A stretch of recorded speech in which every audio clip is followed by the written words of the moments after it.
menghadirkan dua saksi, yaitu saksi Sandra Dewi dan saksi yang lain. Nah, hari ini sudah dihadirkan dan secara khusus menerangkan mengenai harta kekayaannya, khususnya terkait dengan aset-aset yang disita sebagai TPPU kepada para terdakwa. Saya kira secara umum keterangan yang disampaikan oleh dua saksi saya kira tadi sudah disampaikan ya. Untuk Sandra Dewi, ya memang ada tadi penjelasan mengenai tas sekali lagi. Tapi kami melihat dari sisi JPU ada beberapa yang itu masih perlu dikonfirmasi sekali lagi karena ketika saksi menerangkan mengenai endorsement, kita sampai dengan persidangan tadi kita belum lihat dokumen perjanjiannya seperti apa. Kemudian tadi ketika misalnya salah satu teman JPU juga membacakan ya satu contoh perjanjian endorsement, ternyata juga tidak bisa dipastikan sebetulnya apakah itu sifatnya hanya pinjaman atau seperti apa, karena kita juga belum melihat secara detail ya bukti-buktinya. Saya kira itu. Nah, khusus untuk yang lain saya kira sudah sesuai dengan beberapa dakwaan TPPU ya, termasuk ada beberapa transaksi tadi sudah dijelaskan kembali ya, ada tambahan tadi keterangan bahwa kemudian di rekening atas nama Sandra Dewi ada aliran dana yang kemudian bersumber dari PT Quantum sebesar totalnya 3.150 miliar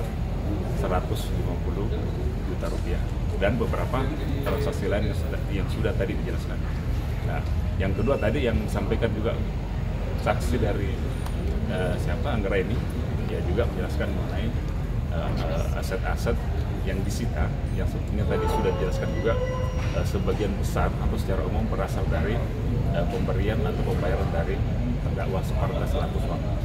Saya kira itu poin-poin yang kita dapatkan untuk sidang hari ini. Ya.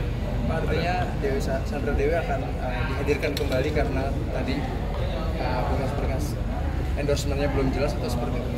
Ya, ini sekali lagi kami sampaikan untuk kehadiran Bu Sandra Dewi hari ini sebagai saksi permintaan hakim ya, dalam rangka sebetulnya untuk kepentingan pembuktian terbalik ya. Jadi sebagai istri dari terdakwa, khususnya untuk terdakwa Harvey Muiz ya, ada beberapa penjelasan yang perlu diklarifikasi. Nah, tadi yang khususnya yang tas-tas sekali lagi kami melihat ya, dan akan terus mencermati sejauh mana bukti yang disampaikan itu, karena kalau misalnya ini kaitannya dengan keterangan bahwa itu endorsement, tapi kemudian bukti-buktinya belum kita bisa cermati secara detail, secara teliti. Nah, ini yang perlu kami cermati sekali lagi, karena tadi juga disampaikan bukti-bukti yang dimaksud sebetulnya nanti pada saatnya akan disampaikan nanti pada saat pembelaan melalui persidangan. Jadi saya kira itu ya. Persidangan selanjutnya dilanjutkan akan ada ahli atau apa? Ya, untuk berikutnya kita akan mulai masuk ke pemeriksaan ahli. Tentu kita lihat apakah kemudian saksi yang kita butuhkan nanti masih ada sebelum pemeriksaan ahli. Itu hari Kamis kita sudah sementara teragendakan ya, sudah mengagendakan pemeriksaan ahli. Ada 15 ahli yang kita akan hadirkan dalam persidangan ini yang akan dimulai pada hari Kamis tanggal berapa ya? Besok yang akan selesai.